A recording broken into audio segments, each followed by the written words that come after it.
Varicose veins కి సరైన చికిత్స కోసం సంప్రదించండి ఎవిస్ హాస్పిటల్. నమస్తే డాక్టర్ గారు. నమస్తే జయ గారు. సింధు అని మనకు ఒక అమ్మాయి మెయిల్ చేసిందండి. పెళ్ళి అయిపోయిన తర్వాత ఒక ఇష్యూని ఫేస్ చేస్తోంది. సో నా సంసార జీవితం ఏంటి, నేను ముందుకు వెళ్ళాలా వెనక్కి రావాలా నాకు అర్థం కావట్లేదు. సో అందుకని ఒకసారి మీతో మాట్లాడిద్దామని కాల్ చేస్తానండి. హలో, నమస్తే అండి సింధు గారా? అవునండి, ఎవరండి? నేను జయానండి, అందమైన జీవితం ప్రోగ్రామ్ నుంచి కాల్ చేస్తున్నాను. నాతో పాటు డాక్టర్ కళ్యాణ్ చక్రవర్తి గారు ఉన్నారు. మేడం నమస్తే. మేడం నమస్తే సార్. నమస్తే అమ్మ సింధు. మెయిల్ పెట్టారు కదా, ఒకసారి డాక్టర్ గారితో మాట్లాడతారా? మాట్లాడతాను మేడం. చెప్పినా ఏంటి సమస్య సింధు? నీ వయసు ఎంతమ్మా, పెళ్ళి ఎంత కాలం అయింది?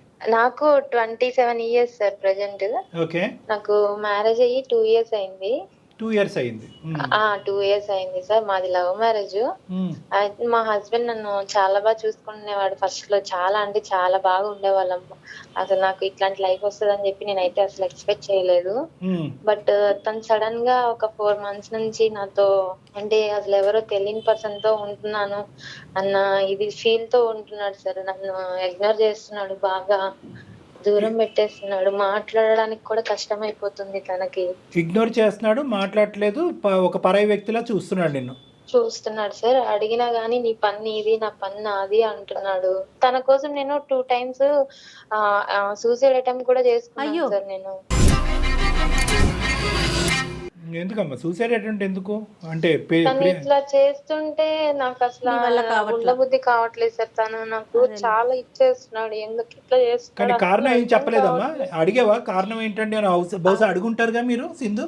నాకు తల్లిదండ్రి లేరు సార్, అండ్ తనకి కూడా పేరెంట్స్ లేరు. తను వాళ్ళ మావయ్య వాళ్ళ దగ్గర ఉంటాడు సార్. సంపాదన అది ఓకేనా? ఏం లేదు మేడం, అసలు ఏం లేదు. బట్ నాకు చెప్పడం అయితే నాకు జాబ్ ఉంది అని చెప్పి మ్యారేజ్ చేసుకున్నాడు.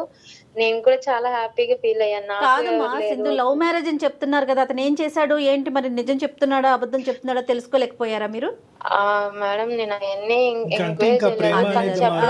మాట్లాడే విధానాన్ని బట్టి ఇంకా ఇరు కుటుంబాలు లేకపోయేసరికి, నాకు తల్లిదండ్రి లేకపోయేసరికి నేను పెళ్లి చేసుకుంటాను అంటే వేరే విధంగా ఏం మాట్లాడకుండా సడన్ గా వచ్చి పెళ్లి చేసుకుంటాను అంటే నేను హ్యాపీగా ఫీల్ అయ్యాను మేడం. అదే ఇంకా హ్యాపీనెస్ లో అతను ఏంటి, అతను పూర్వపరాలు బ్యాక్గ్రౌండ్ ఏమీ చేయలేదు. వాస్తవానికి ఏంటంటే ఒక ఉద్యోగం లేనటువంటి అబ్బాయిని ప్రేమించి పెళ్లి చేసుకున్నావు నువ్వు నీ వంతు ప్రయత్నంగా నువ్వు ఏదో ఒక చిన్న ఉద్యోగం చేసుకుంటూ సంపాదిస్తున్నావు. అంటే నేను ప్రైవేట్ జాబ్ చేస్తున్నానని చెప్పి నేను తనకి అబద్ధం చెప్పాను. నేను గంటకి ఒక 20,000 అట్లా తీసుకొని నేను పర్సన్స్ దగ్గరికి వెళ్తాను మేడం.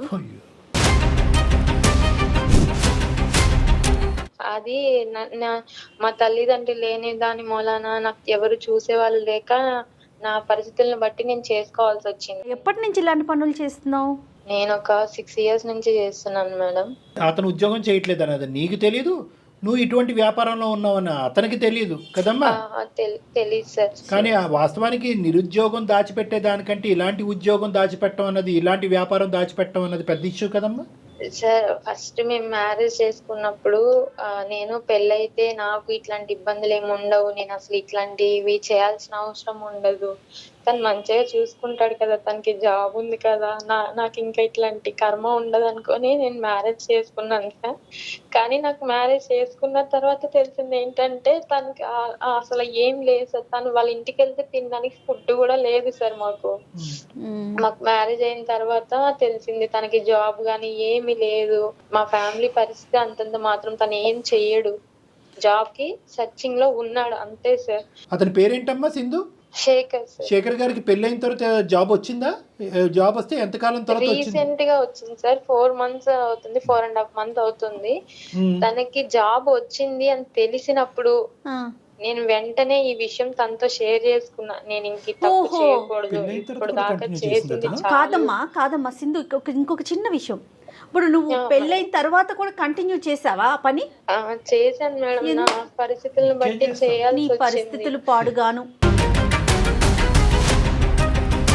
ఏమ్మా ఏదన్నా చేసుకోవచ్చు కదమ్మా, ఒక ఆడపిల్ల, ఒక తెలివైన ఆడపిల్ల, వినటానికి చదువుకున్న సార్ అమ్మాయిలా నాకు ఉన్నావు, తెలివైన చదువు అమ్మాయి. కూడా లేదు సార్, ఏమైనా చేయడానికి నాకు వేరే ఏమ్మా, ఏం తెలీదు సార్. అమ్మ నీకు నువ్వేంటంటే అక్కడ గంటకి 20,000 అనే ఫిగర్ చూస్తున్నావే తప్ప నీతిగా బతకాలి, అట్లీస్ట్ పెళ్ళి అయిన తర్వాత అంతా నీతి న్యాయంగా బతకాలి, ఒక ఒక ఒక భర్తకి తగినట్టుగా బతకాలి. ఓకే, మీ ఆయన ఉద్యోగం చేయట్లేదు, అట్లీస్ట్ నిన్ను మంచిగా చూసుకునేవాడా? నన్ను చాలా బాగా చూసుకున్నాడు సార్, దాంట్లో మాత్రం నాకు ఎట్లాంటి ప్రాబ్లం గానీ అట్లా సో అంత మంచిగా ఇబ్బంది పెట్టడం చూసుకున్నాడు గానీ కాబట్టి ఏ ఏం రోజైనా లేదు కూడా సార్. ఈ గుట్టి ఇప్పితే కనుక అది కూడా యాక్సెప్ట్ చేసేస్తాడని అనుకున్నావు. వాస్తవానికి నేను 4 అట్లనే నెలలు బట్టి అనుకున్నాను అతను సార్, యాక్సెప్ట్ ఇంత చేయలేదు. మంచోడు ఒకవేళ నా తల్లిదండ్రి ఉన్నా గానీ నన్ను ఇంతలా అర్థం చేసుకోరేమో, తను అంత బాగా చూసుకున్నాడు, అంత బాగా అర్థం చేసుకుంటున్నాడు, ఇంతకన్నా ఏం కావాలి లైఫ్ కి, తనకి చెప్పేద్దామని చెప్పి నేను ఇంకా తన దగ్గర ఓపెన్ అయ్యి చెప్పేశాను సార్. అంటే చెప్పేద్దామనే ఉద్దేశంతో చెప్పావా, లేదంటే పని ఆపేద్దామనే ఉద్దేశంతో చెప్పావా? తనకి చెప్పిన రోజు నుంచి నేను అసలు ఏం చేయట్లేదు సార్. తనకి ఎప్పుడైతే జాబ్ వచ్చిందో అప్పటి నుంచి నేను ఇట్లాంటివన్నీ ఆపేసి తన ముందు కాదు నేను నాన్న. అంటే నా గురించి బయట వాళ్ళు చెప్పేదానికన్నా నేను తన ముందు నా చెప్పడం మంచిది, తను నన్ను అర్థం చేసుకుంటాడని ఒకే ఒక్క నమ్మకంతో నేను చెప్పాను సార్. నిజంగా అమ్మ, నువ్వు ఇలాంటి పని చేస్తూ కుటుంబాన్ని పోషిస్తున్నావు అనే అంశం అతను తెలిస్తే 2 సంవత్సరాల్లో కాదు 2 నిమిషాల్లో ఉద్యోగం సంపాదించి ఉండేవాడే మాత్రం. ఎందుకంటే ఇంత పరువు తక్కువ పని ఏ మగాడు యాక్సెప్ట్ చేయనటువంటి మగాడైనా అటువైపు ఆడదైనా ఎవరైనా కూడా ఎవ్వరు యాక్సెప్ట్ చేయనటువంటి ఒక భయంకరమైనటువంటి అంశం చేస్తూ ఇలా కుటుంబాన్ని పోషించడం వెనకాతల బహుశా నీకు అదే ఆనవాయితీ, అదే పద్ధతి, అదే అలవాటైందేమో అని అనుకుంటారేమో కానీ ఇల్లు గడవట్లేదు, భర్త ఉద్యోగం చేయట్లేదు కాబట్టి నేను కష్టపడుతున్నాను, చెమటోడ్చి చేస్తున్నానని ఎవరు అనుకుంటారమ్మా? నీ దానికి ఎక్కడ నీకు మార్కులు పడతాయి నువ్వు చేసే పనికి? ఎప్పటికైనా పడతాయా? ఎవరన్నా హర్షిస్తారా? మార్కులు పడతాయి కాదని కాదు సార్, నాకు తెలిసింది ఇది ఒక్కటే. ఎందుకంటే సార్ నేను ఇది 6 దానికి years తనకి నుంచి తెలిసిన పని చేస్తున్నాను సార్, అదొక్కటే. నాకు వేరే అమ్మ నీకు job తెలిసిన ఏం పని, తెలీదు అమ్మ సార్. నీకు తెలిసినటువంటి పని నేను చెప్పేటటువంటి పాయింట్ కూడా ఇప్పటికైనా ఒక 2 నిమిషాలు ఆలోచించండి. 4 నెలలు బట్టి నా భర్త మాట్లాడలేదు, ఎవరో అన్నట్టుగా నన్ను చూస్తున్నాడు, పట్టించుకోవట్లేదు అంటే కనుక నీకు ఇచ్చేటటువంటి పనిష్మెంట్ బహుశా నీ భర్త చాలా చిన్నదే ఇచ్చాడని అనిపిస్తుంది. దీనికంటే 100 రెట్లు భయంకరమైనటువంటి పనిష్మెంట్ ఇస్తారు.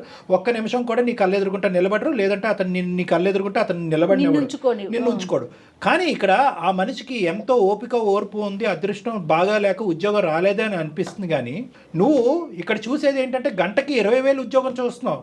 నేనేమంటున్నానంటే నెలకి 20,000 ఉద్యోగం దొరుకుండేది కదా నీకని అడుగుతున్నా. నువ్వు గట్టిగా వెతుకుంటే కనుక 6 సంవత్సరాల పాటో లేదంటే 7 సంవత్సరాల పాటో నువ్వు గంటకి 20 అంటే కనుక నెలకి నువ్వు ఎంత సంపాదిస్తున్నావు అనేది నేను అడగను, అడిగితే కూడా బాగుండదు.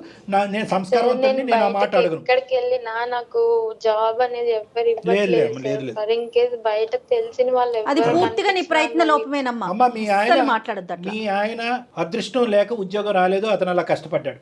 నీకేంటంటే నీకు థ్రెషోల్డ్ ఎక్కువయ్యి, అంటే నీకు కావలసినటువంటి డబ్బు ఏ లెవెల్ సంపాదన అయితే నీకు బాగుంటుందనే ఆలోచనతో నువ్వు ఇతరత్ర చిన్న డబ్బులు వచ్చి నీతిగా బతికేటటువంటి అంశాలు వచ్చి, అంటే ఇలాంటి పనులు చేసే వాళ్ళంతా నీతిమాలిన వాళ్ళని నేను అన్ను.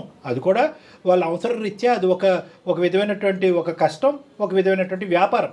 కానీ ఏదైతే పెళ్లి తర్వాత ఈ కారణం చెప్తూ నువ్వు కంటిన్యూ చేస్తున్నావు చూడు, దాన్ని నీతిమాలినమైనటువంటి పని అని నేను అంటున్నా. ఎందుకంటే ఆ పని చేసుకునేటటువంటి వాళ్ళు అందరూ కూడా ఏదో సుఖానికో సంతోషానికో చేయరు, వాళ్ళ పట్టకూడు గురించి చేస్తారు. అది కూడా ఒక వ్యాపారం.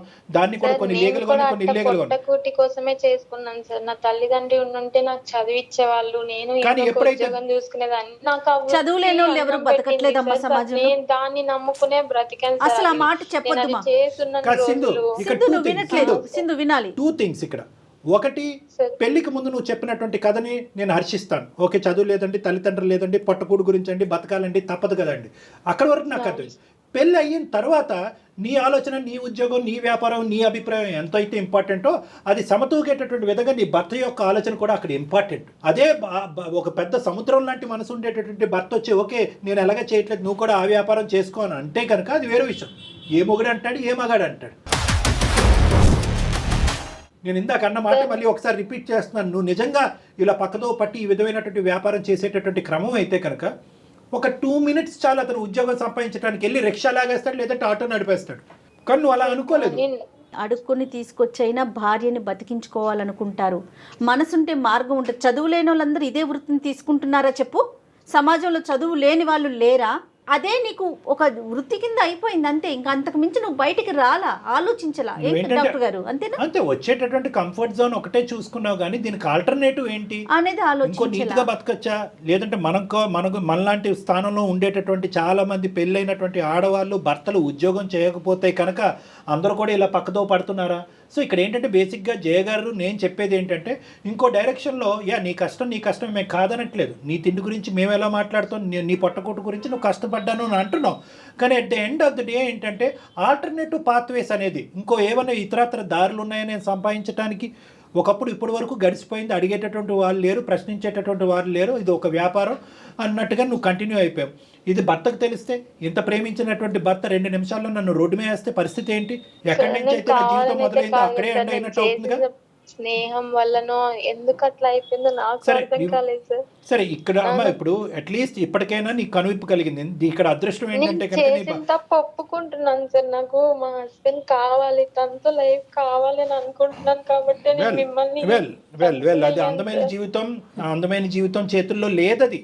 సారీ, అందమైన జీవితం డాక్టర్ కళ్యాణ్ చక్రవర్తి జయ గారి చేతుల్లో అది లేదు. ఎందుకు అంటే కనుక పర్లేదయ్యా, ఏదో పొరపాటును చేసింది, పట్టుకోడు గురించి చేసింది, కుటుంబాన్ని నిలబెట్టడం గురించి చేసింది, లేదంటే నీకు సిగ్గుంటే కనుక, నీకు ఉద్యోగం ఉండుంటే కనుక ఈ పని చేసి ఉండేదని అడగలేం. ఉద్యోగం ఉన్నా, తినడానికి తిండి ఉన్నా లేకపోయినా కూడా అతను ఆలోచన శైలిలో ఇది ఒక పనికిరాని చర్య, ఒక అసహ్యకరమైనటువంటి ఒక చర్య, ఒక బూతు చర్య. అతను పుట్టింది పెరిగింది అటువంటి వాతావరణంలో, నువ్వు పుట్టింది పెరిగింది అటువంటి వాతావరణం. చేయాలి అనుకుంటే నేను ఇప్పుడైనా దాచి తప్పు చేయొచ్చు సార్, కానీ నాకు అట్లా ఉద్దేశం లేనే లేదు. నీ కర్మ అది. ఇప్పుడు నువ్వు ఇప్పటికైనా నేను అదే చేసి ఉండేవాడిని అంటే ఏమో ఇది ఒకటి. ఇప్పటికైనా నువ్వు ఆలోచించట్లేదు. ఇప్పుడు పెళ్ళి అయిన తర్వాత ఇష్టాలు అనేటటువంటిది భార్యాభర్తలు ఇద్దరి చేతుల్లో ఉంటుంది. ఆ బేసిక్ కాన్సెప్ట్ నువ్వు మర్చిపోతున్నావు. ఇంటి గురించే కదా, కుటుంబం గురించే కదా, సుఖాల గురించే కదా అని చెప్పి ఏదైనా కథను తొక్కుతారమ్మా.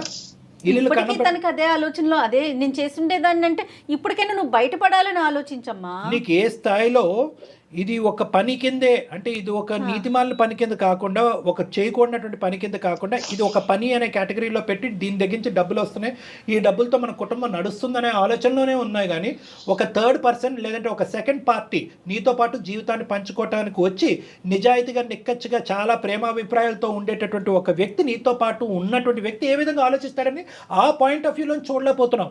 ఇప్పటికీ అందమైన జీవితంలో డాక్టర్ కళ్యాణ్ చక్రవర్తి ఏం చెప్తున్నాడు అనే యాంగిల్లో చూడలేకపోతున్నాను. నేనేం తప్పు చేశానండి, కరెక్టే కదండి, చెప్పకూడదు ఉంటే కనుక ఇప్పటికి కూడా ఎందుకు చెప్తాను. అయితే ఇప్పుడు నువ్వు బహుశా అది అనుకుంటున్నావేమో, ఇదేంటి అనవసరంగా ఇప్పుడు చెప్పాను, ఆ పని ఈ పని కింద కంటిన్యూ అయిపోయింటే బాగుండేదేమో అనవసరంగా.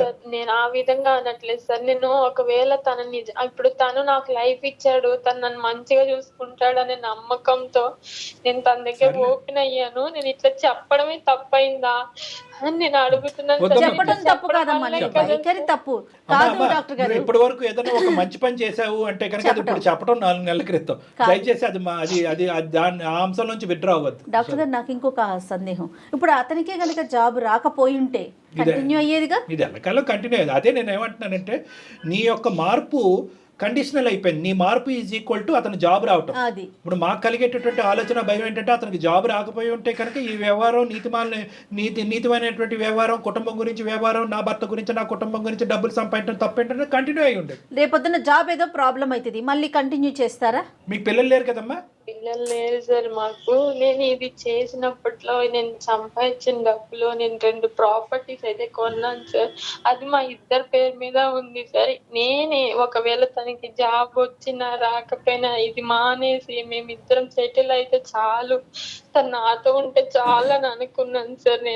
నువ్వు 2 ప్లాట్లు కొన్నావా, 4 ఇల్లులు కొన్నావా అనేది కాదు ఇక్కడ. వాటి బట్టి అతను ఏమి ఇప్పుడు కరిగిపోడారే, అంత కష్టపడి సంపాదించినటువంటి సంపాదనతో కొన్నటువంటి ఆస్తి ఇద్దరు పేర్లు పెట్టింది అనేది కాన్సెప్ట్ కాదు. నేను బెడ్రూమ్లో పడుకున్నటువంటి నా భార్య నా పక్కనే కాకుండా చాలా మందితో పాటు పడుకుంది అనే ఒక ఆలోచన ఒక మగాడికి ఏ విధంగా ఉంటుంది అంటే కనుక అది నువ్వు 100 కోట్ల ఆస్తి తీసుకొచ్చి అతని కాళ్ళ దగ్గర వేసినా కూడా కనుకరించేటటువంటి అవకాశం ఉండదమ్మా. సో ఇది డబ్బులతో ముడిపెట్టద్దు, ఆస్తులతో ముడిపెట్టద్దు, కుటుంబ పోషణ గురించి ఒక ఆడది తీసుకున్నటువంటి దారి అనేటటువంటి ఆలోచనతో ముడిపెట్టద్దు. ఇది అన్నిటికీ భిన్నమైనటువంటి ఒక అంశం. ఇది కేవలం అతని మనసు, అతని ఆలోచన, అతను పెరిగినటువంటి విధానం, అతని వైఖరి బట్టి ఆధారపడి ఉంటుంది. ఇందాక నేను చెప్పినట్టుగా ఇంత క్లిష్టమైనటువంటి అంశాన్ని సమాజం యాక్సెప్ట్ చేయదు. ప్లస్ అందమైన జీవితం డాక్టర్ కళ్యాణ్ చక్రవర్తి, ఇదిగో మార్గం బాబు శేఖర్, ఆ అమ్మాయి ఏదో తెలిసి తెలియక తప్పు చేసింది, ఇప్పుడు మారింది స్వీకరించు. కాబట్టి నువ్వు స్వీకరించు అని చెప్పడానికి కూడా ఉండదు. ఎందుకంటే కనుక అతని జీవితంలో అతని తల్లిదండ్రులు లేనటువంటి స్థానాన్ని నీకు ఇచ్చాడమ్మా. ఇప్పుడు వాస్తవానికి ఏంటంటే అక్కడ తల్లిదండ్రులు లేరు, ఆ స్థానం ఇచ్చినటువంటి భార్య కూడా ఉన్నట్టుగానే ఉండి మోసం చేస్తుందనే మాట అతను అన్నప్పుడు నువ్వు మోసపోలేదు, నువ్వు కరెక్టే ఉన్నావని ఎలా చెప్తావు?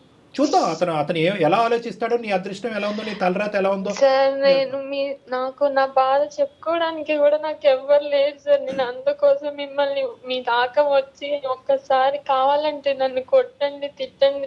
తన ముందు నాకు ఎట్లాంటి తను నాకు ఏ పనిష్మెంట్ ఇచ్చినా నేను దానికి యాక్సెప్ట్ చేస్తాను సార్. తను యాక్సెప్ట్ చేయాల్సింది అతను కదమ్మా. నీకు చెప్పుకోవటానికి మా నెంబర్ దొరికింది. అతను ఎంత కుమిలిపోతున్నాడు ఈ 4 నెలలు బట్టి, ఎంత భయంకరమైనటువంటి పరిస్థితిలో ఉన్నాడు. ప్రేమించి నమ్మకంగా చేసుకున్నటువంటి భార్య కడుపు నొప్పో కాలు నొప్పో క్యాన్సర్ అంటే కనుక అది ఎక్కడన్నా చెప్పుకోవచ్చు. లేదంటే పాత బాయ్ ఫ్రెండ్తో కంటిన్యూ అవుతుందంటే కనుక అదొక ఎత్తు. బాయ్ ఫ్రెండ్లు కాదు, ఏది కాదు, ఇదే వ్యాపారం ఇదే వృత్తిలో ఉంది అనేటటువంటిది కడుపు ఎక్కడ చెప్పుకుంటాడు, తలెక్కడ దాచుకుంటాడు. అతని పరిస్థితి చూస్తుంటే ఇంకా భయం వేస్తుంది. నువ్వేంటంటే నా మొగుడిని కాపాడి నా పెళ్లిని కాపాడిని అంటున్నాడు. అతని మానసిక పరిస్థితిని ఫస్ట్ కాపాడిన తర్వాత నిన్ను నీ పెళ్లిని కాపాడుతాం. అర్థమైందమ్మా? ఇక్కడ అతను బాధితుడు, అతను విక్టిమ్, నువ్వు బాధితురాలు కాదు, అతని పేషెంట్.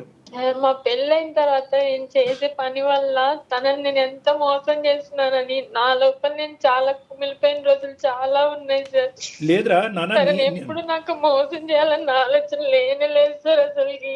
కాదమ్మా, ఇక్కడ డిప్రెషన్ ఉంటే ఎవరికి ఉండాలి, ట్రీట్మెంట్ అవసరం అయితే అర్జెంటుగా ట్రీట్మెంట్ ఎవరికి ఇవ్వాలి, సూసైడ్ చేసుకునే ఆలోచన ప్రధానంగా ఎవరికి ఉంటుందో చెప్పు నువ్వు నాకు. ఇక్కడ నీకా నీ భర్తగా వెనకే రావాలి సార్. కానీ ఒకటి నేను ఈ భయంకరమైనటువంటి వార్త చెప్పిన తర్వాత నా భర్త ఎంత మనస్తాపం చెందాడో, ఎంత భయంకరమైన పరిస్థితిలో ఉన్నాడో డాక్టర్ గారు దయచేసి అతను కాపాడండి అని ఫస్ట్ అడుగు. తర్వాత నీ బయటకు వెళ్తున్న ప్రతిసారి నేను తనని ఫాలో కూడా అవుతున్నాను సార్, ఎక్కడికి వెళ్ళిపోతున్నాడో ఏంటి అని. ఎంత ఫాలో అవుతావులే కానీ సరే. ఇప్పుడు ఏమంటావు? ఎందుకు మాకు ఈమెయిల్ పంపించావు, ఏం చేయగలం అనే ఆలోచనతో? సార్ మీరు ఒక్కసారి తనతో మాట్లాడి నాకు కొంచెం మా ఇద్దరిని కలపండి సార్, నాకు తను కావాలి సార్. అర్థమైంది నాన్న, అర్థమైంది, మాకు అర్థమైంది, నీ బాధ అర్థమైంది. ఏం చేద్దాం డాక్టర్ గారు? ఒకసారి కలుపుదాం మేడం, ఒక ప్రయత్నం అయితే చేద్దాము. ఎందుకంటే మన వరకు వచ్చిన వాళ్ళని ఎవరిని ఇప్పుడు వరకు ఖాళీ చేతితో పంపించలేదు. మనం ఫోన్ కాల్ చేద్దాము. ఇందాక ఆ అమ్మాయికి చెప్పినట్టుగానే ఇటువంటి అంశంలో పూర్తి స్థాయి గ్యారంటీ కానీ హోప్ కానీ ఇవ్వదలుచుకోలేదు. సో ఫస్ట్ అతని పరిస్థితులు ఎలా ఉందో తెలుసుకుందాం. నువ్వు ఫోన్ కలపమ్మా. आपका कॉल होल्ड पर है, लाइन पर बने रहें या कुछ देर बाद कोशिश करें। హలో, ఏమండి చెప్పు. ఎందుకు ఇట్లా చేస్తున్నావు నువ్వు?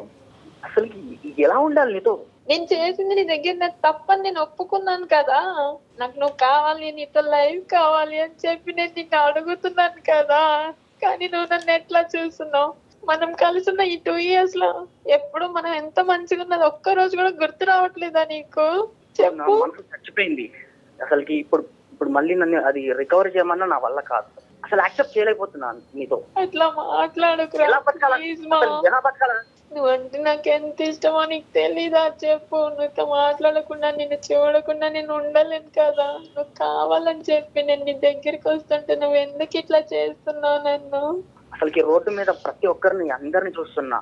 నా భార్య తన దగ్గరికి వెళ్ళిందా లేదా? అసలుకి ఏంటి, నా భార్యను అలా చూస్తుంటే నాకే ఒళ్ళు గౌరవపడుతుంది.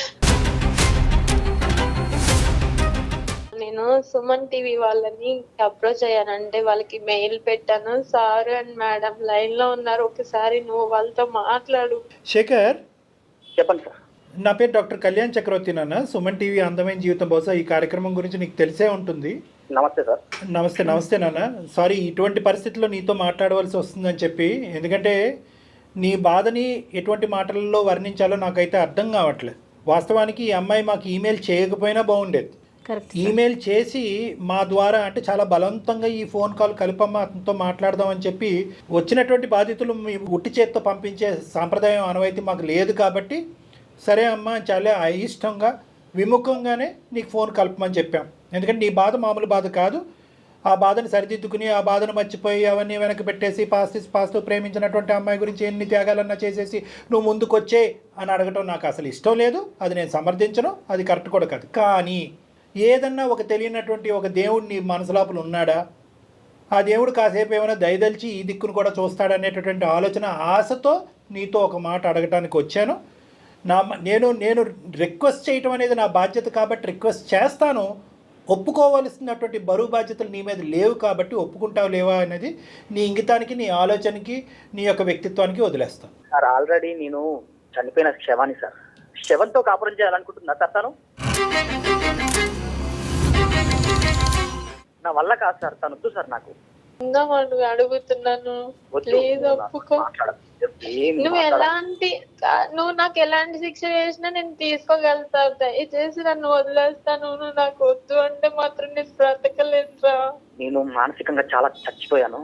నాతో అసలు మాట్లాడదు. ఇప్పుడు నువ్వు నన్ను వదిలేస్తే నాకు అదే పరిస్థితి అయిపోతుంది. నేను ఇప్పుడు చెప్తున్నాను కదా, నాకు కూడి పెట్టే వృత్తి అని నేను ఇది అనుకున్నాను. లైక్ నేను దాన్ని కూడా వదిలేసుకున్నాను. ఒకవేళ నువ్వు నన్ను వదిలేసినా నేను మళ్ళీ దాంట్లోకి వెళ్తానేమో అని నువ్వు అనుకోవచ్చు. నాకు అలాంటి ఉద్దేశం లేనే లేదు. పెళ్ళికి ముందు మీరేమో ఉద్యోగం చేస్తున్నాను లేదంటే చేయట్లేదు అనేటటువంటి అంశాన్ని దాచిపెట్టారు. ఉద్యోగం చేస్తున్నట్టుగానే నటించారు. ఒక సెక్యూర్ జీవితం మన ఇద్దరికి ఉంది అనేటటువంటి విధంగానే ఆశ చూపెట్టారు. అదే ప్లాట్ఫామ్ మీద పెళ్లి చేసుకున్నారు. ఈ అమ్మాయి ఏమొచ్చి అతి భయంకరమైనటువంటి వృత్తి చేస్తూ, సరే పెళ్లి వరకు చేస్తున్నాను లేదంటే ప్రేమించేటటువంటి వరకు చేస్తున్నాను, ఇంకా ప్రేమించడం మొదలుపెట్టిన తర్వాత ఈ వృత్తిని మనం నమ్ముకోకూడదు, ఇది కరెక్ట్ కాదు అనేటటువంటిది ప్రేమించేటప్పుడు వదిలేదు. పెళ్ళి అయిన తర్వాత, పెళ్ళైన 2 సంవత్సరాల వరకు వదిలేయకుండా ఇప్పుడేమొచ్చి మీకు ఉద్యోగం వచ్చిన తర్వాత ఇప్పుడు ఫైనాన్షియల్ సెక్యూరిటీ మాకు వచ్చింది కాబట్టి ఈ వృత్తి కరెక్ట్ కాదు అన్నట్టుగా మాట్లాడుతుంది ఆ అమ్మాయి. సో ఆ అమ్మాయిది తప్పు కాదు, తప్పున్నర. సార్ మీరు ఇంతమందిని చూసుంటారు కదా సార్, దీంట్లో బాధితులు ఎవరు, నేనా తన అనేది మీరే చెప్పండి సార్. 1000% మీరే. శేఖర్, మీతో మాట్లాడక ముందే డాక్టర్ గారు ఆ మాట అన్నారు, బాధితుడు మీరే. రేపొద్దున అంత ప్రేమించినటువంటి అమ్మాయి అంత అన్యోన్యంగా మీరు 2 సంవత్సరాల పాటు హ్యాపీగా ఉండేవారు కదా శేఖర్, ఏమైంది నీకు సింధుకు మధ్యన జరిగిందంటే ఏం చెప్తారు మీరు? కాబట్టి మీ సైడే మాకు ఓదార్పు ఉంటుంది, ఆలోచన ఉంటుంది, భవిష్యత్తు గురించి ఒక కార్యాచరణ ఏం చేయాలి ఏం చేయకూడదు అనేటటువంటిది మీ సైడే. ఏం చేద్దాం అనుకుంటున్నారనేది చెప్పండి సార్. నేను ఎలాగైనా అమ్మాయికి లైఫ్ ఇద్దాం అనుకున్నాను సార్, కానీ ఇద్దరికి తెలియదు కదా సార్. తను నాకేం చెప్పలేదు అప్పటికి. ఇప్పుడు వచ్చేసి ఆ రక్తపు కూడం తినమంటే ఎలా సార్? నా వల్ల కాదు సార్, తనతో నేను బతకలేను సార్, నేను కలిసి ఉండలేను. కరెక్టే, అది that is point is very clearly made. అది మాకు అర్థమైంది, అది మీ ఇష్టానికి వదిలేస్తున్నాం. కానీ నేను చెప్పేది ఏంటంటే ఒక చిన్న గోరంత దీపానికి సంబంధించినటువంటి ఒక ఆలోచన చెప్తున్నాను నేను. లేదు సార్, ఆమె నా దగ్గరకు వస్తుంటే ఏదో నా మైండ్ యాక్సెప్ట్ చేయట్లేదు సార్. ఇంకే విధంగా చెప్పినా కూడా అబ్బాయికి జెన్యున్ గా ఉండాలి, ఇంకా తిన్నతో కావాలనుకుని ఇదంతా చెప్పేశాను. ఈ జెన్యున్ గా ఉండాలి అనే ఆలోచన ప్రేమించినప్పుడే రావాలి. అప్పుడు వరకు నీ వృత్తి ఏంటి, నీ ఆలోచన ఏంటి, అంతకుముందు నువ్వు ఏమేమి వ్యాపారాలు చేసావు అనేటటువంటిది. పెళ్ళైన నెక్స్ట్ డే నుంచి నేను ఎంత చేయకూడదని ఫిక్స్ అయ్యాను సార్. నాకు పెళ్ళైన రోజు నుంచి నా పెళ్ళైనప్పుడు నాకు తెలిసింది సార్, కనీసం అక్కడికి వెళ్తే తినడానికి కూడా లేదని. నువ్వు ఇప్పుడు మారేవు అనే దాన్ని మేము హర్షించేటటువంటి విధంగా అబ్బాయికి చెప్పాలి అనుకుంటుంటే నువ్వు పెట్టుకున్న విస్తరణలో నువ్వే ఉమ్మేసుకుంటున్నావు. ఇప్పుడు మొత్తం ఉండేటటువంటి గుట్టును ఇప్పుడు బయటకు చెప్పడం వల్ల ఒక పెద్ద ఘనకార్యంగా అనుకుంటున్నావు. కానీ 2.5 సంవత్సరాలు, దగ్గర 3 సంవత్సరాలు ప్రేమించుకున్నప్పుడు 1 year, పెళ్ళైన తర్వాత 2 years, 3 సంవత్సరాల పాటు ఒక భయంకరమైనటువంటి నిజాన్ని దాచిపెట్టి ఏ మగాడు యాక్సెప్ట్ చేయనటువంటి ఒక భయంకరమైనటువంటి అంశాన్ని 2 సెకండ్లలో మర్చిపోమంటున్నావు. నువ్వు చెప్పిన దానికి 100 మార్కులు వేస్తున్నావు, అతను పడేటటువంటి బాధకి 1 మార్క్ కూడా వేయట్లేదు. ఇప్పుడు తనకి ఏదైనా అనిపిస్తే అది నా మొహం మీద చెప్పాలి సార్. అట్లా తను చూసే విధానం నాకు ఎట్లా దీనికి మాటలు లేవు, మాట్లాడుకోవటాలు లేవు. ఏ మగాడైనా నువ్వు అతని స్థానంలో నిలబడి ఆ వ్యభిచారం అదేటటువంటి కార్యక్రమంలో అతను ఉంటే కనుక తినడానికి డబ్బులుంటే చాలు కదా, ఏం పని చేస్తున్నాను అనేది అవసరం అనేటటువంటి లెక్క అతను చెప్తే కనుక నువ్వు యాక్సెప్ట్ చేస్తావా? నువ్వు చేసిన పని నువ్వు సమర్థించుకుంటున్నావు, దానిలోంచి బయటికి రా ఒక్కసారి. శేఖర్, నేను ఒకటే చెప్తున్నాను, ఆ అమ్మాయి వాదన ఇలాగే ఉంటది కానీ అసలు ఇక్కడ మాట్లాడటానికి కూడా ఏమీ లేదు. ఇది కంప్లీట్ గా నెగిటివ్ గా మాట్లాడితే 2 నిమిషాల్లో కాల్ కట్ చేసి ఇక్కడే క్లోజ్ చేసేయచ్చు. ఏది మీరు ముక్కు మొహం తెలియనటువంటి వాళ్ళు అయితే కనుక నీకు ఇప్పటికొచ్చి మాట్లాడినటువంటి 4 మాటల్లో కూడా సింధు నీ మనసులో ఒక స్థానాన్ని ఏర్పాటు చేసుకుంది అనేది ఒక నమ్మకం ఉంది. అలాగే సింధుకి మీకు ఎంత అమితమైనటువంటి ప్రేమ ఉంది, ఈ పని చేసినా కూడా తనకి నువ్వంటే ఎంత అమితమైన ప్రేమ ఉందన్నది కూడా తన మాటలో అర్థమైంది. కాబట్టి ఈ 2 మాటలు డాక్టర్ కళ్యాణ్ చక్రవర్తి మాట్లాడుతున్నాడు, లేదంటే మాట్లాడే హక్కు కూడా నాకు లేదు. ఇక్కడ నేనేమంటున్నానంటే ఏ ఉద్దేశంతో ఆ అమ్మాయి పని చేసింది అనేది ఒక్కసారి ఆలోచించుకో. ఇల్లు గడవటానికి చాలా కష్టమైనటువంటి పరిస్థితి. పోనీ నువ్వు కష్టపడట్లేదంటే కనుక అన్ని విధాలుగా కష్టపడి ఉద్యోగం రానటువంటి పరిస్థితి. ఈ అమ్మాయికి ఏ డిగ్రీ, ఏ చదువు లేదు, ఏ క్వాలిఫికేషన్ లేదు, తను పుట్టేగి తను ఎప్పుడు ఏ ఉద్యోగం చేయలేదు. వ్యాపారంగా ఇది మొదలుపెట్టిన కాడి నుంచి ఏదో డబ్బులు వస్తున్నాయి కాబట్టి ఇదే నమ్ముకుని ఇంకో యాంగిల్లో చూడనటువంటి పరిస్థితి. ఆ అమ్మాయి ఏమనుకుంది అంటే కనుక అక్కడ వెళ్ళి ఆ వృత్తిని ఏదో ఆనందించట్లేదు, వృత్తి చేసినప్పుడల్లా కుంగిపోతూ బాధపడుతూనే చేసింది. ఎందుకు అది చేయకపోతే కనుక ఇల్లు గడిచేటటువంటి పరిస్థితి లేదు. మీరేమొచ్చి ఉద్యోగం చేస్తున్నాను అనేటటువంటి అబద్ధంతో పెళ్లి చేసేసుకున్నారు మీరు. పోనీ అప్పుడే నిజాయితీగా మీరు మాట్లాడుంటే కనుక ఆ అమ్మాయి కూడా నిజాయితీగా ఈ అంశం చెప్పుండేదేమో. కానీ మీరు దాచిపెట్టారు, తను దాచిపెట్టారు. సరే, అది పెద్ద గీత ముందు చిన్న గీత. ఇందాక నేను అన్నట్టుగా ఏంటంటే బహుశా ఈ అమ్మాయి ఈ వృత్తి చేయకుండా ఉండుంటే కనుక మీరు ఇలా అబద్ధం ఆడి ఉద్యోగం చేయకుండా పెళ్లి చేసుకుని ఉంటే కనుక ఏమయ్యా, నువ్వేం మగాడవయ్యా, ఏ ఉద్యోగం చేయకుండా ఒక ఆడపిల్లను మోసం చేసి ఎలా పెళ్లి చేసుకుంటావయ్యా? ఆల్రెడీ తల్లిదండ్రులు లేనటువంటి ఆడపిల్లని ఈ విధంగా మోసం చేస్తావా? భర్త అనేటటువంటి స్థానం కాకుండా తల్లిదండ్రులు లేనటువంటి స్థానాన్ని కూడా నీకు ఇచ్చింది, అదేవిధంగా తల్లిదండ్రులు లేనటువంటి స్థానాన్ని నువ్వు అమ్మాయికి ఇచ్చావు, అది వేరే విషయం అని ఉండేవాళ్ళు. కానీ ఈరోజు ఈ అమ్మాయి ఆ పని చేయటం వల్ల నువ్వు ఉద్యోగం చేయకుండా దొంగచాటును వచ్చి పెళ్లి చేసుకునేటటువంటి అంశం ఈరోజు కప్పడిపోయింది. కానీ నేను అయినా కానీ దీన్ని నీ సైడే మాట్లాడుతున్నాను. ఒక్క 1 ఇంచు అటువైపు కూడా ఆలోచించమంటున్నాను. ఉద్దేశం ఏంటి? ఉద్యోగం లేకపోతే ఇలాంటి వ్యాపారాన్ని ఎంచుకుంటారా సార్? చెప్పండి. అయినా కానీ నేను సమర్థించట్లేదు. కానీ తన ఉద్దేశం, తను పుట్టెరిగి తన ఆలోచనకు తెలిసినంత వరకు సంపాదనకు ఉండేటటువంటి ఏకైక దారి అదే అని చెప్పి పెళ్లికి ముందు ప్రేమించినప్పుడు, పెళ్లి తర్వాత కూడా అదే నమ్ముకుని అదే అందులోనే కొట్టుకుపోయింది పిచ్చి మహాతల్లి. ఇప్పటికి కూడా ఏమంటుంది, తనకి ఇప్పటికి కూడా ఇందాకటి నుంచి మనం మాట్లాడుతున్నాం, తను చేసేటటువంటి వ్యాపారాన్ని తప్పు పట్టట్లేదు తెలుసా? తల్లిదండ్రులు లేకపోయినా ఒక పూట తిండి దొరుకుతుందో లేదో అనేటటువంటి ఆలోచనలో ఉన్న అమ్మాయికి తన శరీరాన్ని అమ్ముకుని అదే తిండి పెట్టింది. కాబట్టి ఇప్పుడు కూడా అమ్మాయి ఆ వృత్తి మీద వేలెత్తి చూపెట్టట్లేదు. అయితే ఇప్పుడు ఏంటంటే నిజంగా ప్రేమతోనే ఒక బాధ్యతతోనే మీ ముందుకు వచ్చింది ఆ అమ్మాయి. తన సుఖాలు సంతోషాల గురించి కాదు కదా. ఒకప్పుడు తనకు ఉద్యోగం చేయకపోతే ఇల్లు ఎలా గడుస్తుంది, ఇటువంటి ఆలోచనతో వచ్చింది తన ముందుకి. సరే, ఇటువంటి కాన్సెప్ట్కి, ఇటువంటి రీజనింగ్కి ఎన్ని మార్కులు పడతాయో నాకు తెలియదు. మీ ఇష్టం అండి, డెసిషన్ మీ ఇష్టం. అంతేనా డాక్టర్ గారు మీరు చెప్పేది? Decision is absolutely yours. మేము ఎప్పుడు కూడా అందమైన జీవితంలో ఇంతవరకు కూడా ఇంత చాయిస్ లేదండి. డాక్టర్ గారు ఒక సలహా ఇస్తారు. కానీ నేను చెప్తున్నట్టుగా జయ గారు, మీరు బాధితులు అంతే. మీరు పడరానటువంటి బాధలు పడ్డారు, అనుభవించకూడనట్టు కష్టాలన్నీ అనుభవించారు. ఇందాక ఒక్క మాట అన్నారు, రోడ్డు మీద ఒక మగాడు వెళ్ళిపోతుంటే కనుక వీడితో కూడా పడుకుందా నా భార్య అనేటువంటి కర్మండి, చచ్చిపోవటం బెటర్ దానికంటే. సో నేనేమంటున్నానంటే ఇందాక నేను అన్నట్టుగానే ఇది పూర్తిగా మీ నిర్ణయం అని చెప్పి మేము కన్ఫ్యూజ్ చేస్తున్నామని మీరు అనుకుంటే కనుక మా క్లినిక్ ద్వారాలు ఎప్పుడు తెరిచే ఉంటాయి. మీరు కావాలంటే రావచ్చు, కూర్చోవచ్చు, మాట్లాడచ్చు. సో కంప్లీట్గా ఇది మీ చాయిస్. ఒక్క 2 నిమిషాలు నేను మాట్లాడాలను. అయ్యో తప్పకుండా. అసలు నేను మా మామ కూతురు చేసుకుందాం అనుకున్నా మేడం. కానీ ఇంకా నేను లవ్ చేశాను కాబట్టి విద్రాత అలా మారింది కాబట్టి చేసుకోవాల్సి వచ్చింది. కాకపోతే అమ్మాయి ఉద్యోగం లేదనే సాకును చూపిస్తోంది. కానీ మీరు ఇందాక చెప్పారు చూడండి, పెద్ద గీత ముందు చిన్న చుక్క అండి ఉద్యోగం లేకపోవటం అనేది. దాన్ని దీంతో కంపేర్ చేయటాకే లేదు. ఉద్యోగం లేకపోతే అడుక్కుతునే వాళ్ళం మేడం, లేదంటే ఏదో ఒకటి చేసేవాళ్ళం. కానీ ఇలాంటి వ్యాపారంలో దిగుతుందని ఎవరు అనుకుంటారు మేడం? మీరు చెప్పండి మేడం. నిజం శేఖర్ గారు, అది చాలా బాధాకరం అనిపిస్తోంది. అమ్మాయి తెలిసి చేసిందా? నేను ఇంకా చేయనని చెప్తున్నాను కదా. ఒకవేళ నువ్వు నన్ను వదిలేస్తే నేను చచ్చిపోవడం తప్పించి నాకు వేరే దారి లేదురా. ప్రేమ అనేటటువంటిది ఇదివరకటి ప్రేమలాగా ఉండాలి, అది న్యాచురల్ గా పునరావృతం అవ్వాలి. ఇక్కడ థ్రెట్ వల్ల నేను చచ్చిపోతాను బెదిరించొద్దు. అతను బాధితుడు, అతను అనుభవిస్తున్నటువంటి బాధ నీకంటే 100 రెట్లు ఎక్కువ ఉంది. ఎందుకంటే ప్రేమించినటువంటి అమ్మాయిని ఉంచుకోవాలా, లేదంటే ప్రేమించి మోసం చేసి తప్పుదోరలో వెళ్ళి ఇదే వృత్తిగా నమ్మినటువంటి అమ్మాయిని వదులుకోవాలా అనేటటువంటి సందిగ్ధ పరిస్థితిలో అతను ఉన్నాడు. అతనికి సమయం కావాలి, నువ్వు అది అర్థం చేసుకోవాలి. నువ్వు థ్రెట్ చేసి బ్లాక్మెయిల్ చేసి భయపెట్టేటటువంటి దొద్దు. నువ్వు ప్రేమించినటువంటి నీ భర్త ఎలాంటి వ్యక్తి అనేది 2 ఇయర్స్ పాటు నీకు చూపెట్టాడుగా, ఒక మంచి వ్యక్తిగా. ఇప్పుడు నీకు అర్థమైంది నువ్వు ఎటువంటి వ్యక్తిని పోగొట్టుకుంటావు. నేను మళ్ళీ కోరుకునేది, నేను ఇంత తిన కోసం ఇంత దిగజారి ఇంత ఆర్గ్యూ చేసేది నేను దానికోసమే సార్. నాకు తల్లిదండ్రులు లోటు తీర్చాడు. తల్లిదండ్రి ఉంటే ఆ ప్రేమ ఎలా ఉంటుందో తను చూపించాడు. అంత ప్రేమ చూపెట్టినటువంటి వ్యక్తి ఈ అంశం తెలిస్తే కనుక ఏమవుతాడు అనేది 0.1% నువ్వు ఆలోచించుంటే కనుక ఈ రోజు ఈ ఎపిసోడ్ ఈ మాట్లాడుకోవటం కూడా అక్కర్లేదు. వేరే వ్యక్తి పక్కన నేను పడుకుంటున్నాను, అదే రాత్రి మళ్ళీ నా భర్త పక్కన పడుకుంటున్నాను. ఇది వాస్తవం, ఈ నిజం తెలిస్తే కనుక నా భర్త ఉంటాడా లేదా అన్నది కాదు, బతుకుంటాడా లేదా అనేది ఆలోచించుంటే కనుక ఈరోజు మనకి ఎపిసోడ్ అక్కర్లేదు. నీ ఆలోచన అనేది చాలా లేట్గా వచ్చింది.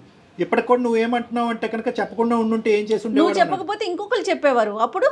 కానీ అది మోసం చేయటం కదా, అది మోసం. అసలు నువ్వు చెప్తావా, ఇంకొకరు చెప్తారా తర్వాత? పచ్చి మోసం మోసం కదమ్మా అది. సరే, ఇవన్నీ కాసిందు బంతి అతని కోర్టులో ఉంది. అతను ఇట అట అనేటటువంటి నిర్ణయం తీసుకోలేదు. ఇక్కడ మాట్లాడినా నా క్లినిక్ వచ్చినా అతన్ని బలవంతం పెట్టేటటువంటి ఉద్దేశం నాకు లేదు. ఓకే. ఒకటి కాకపోతే 100 రోజులైనా అతను ఈ నిర్ణయం తీసుకోవడానికి అతను అవకాశం ఇవ్వాలి.